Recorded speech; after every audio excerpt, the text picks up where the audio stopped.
அடுத்த முதலமைச்சர் யார் என்பதில் ஐக்கிய ஜனதா தளம் தலைவர் நிதிஷ்குமார், ராஷ்டிரிய ஜனதா தளம் தலைவர் தேஜஸ்வி யாதவ் இடையே கடும் போட்டி இருக்கிறது. 2005ஆம் ஆண்டிலிருந்து பீகாரின் முதலமைச்சராக இருக்கும் நிதிஷ்குமார் அந்த இடத்தை யாருக்கும் விட்டுக் கொடுத்ததில்லை. எத்தனை கூட்டணி மாறினாலும் சிஎம் இருக்கையில் அவரை தவிர யாரும் இருக்கக்கூடாது என்பதில் உறுதியாக இருந்தார். பீகாரின் அதிகார அமைப்பில் அவர் முற்றிலும் இன்றியமையாதவராக மாறிவிட்டார். நிதிஷ்குமார் இன்றி பீகார் மாநில அரசியல் இல்லை என்ற சூழலை உருவாக்கினார். தனி பெரும்பான்மையுடன் ஆட்சி அமைக்கும் அங்கீகாரத்தை அவர் எட்டாவிட்டாலும் யார் ஆட்சி நிலவ வேண்டும் என்பதை உறுதி செய்யும் சக்தியை கொண்டவராக இருக்கிறார்.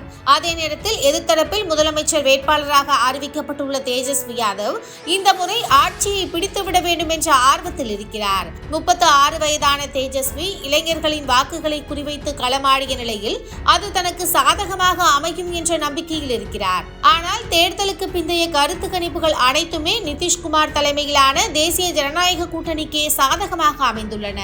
அதுவும் காங்கிரஸ் கட்சி இந்த தேர்தலில் 10 to 15 தொகுதிகளில் மட்டுமே வெற்றி பெறுவதற்கு வாய்ப்பு இருப்பதாக பேசப்படுகிறது.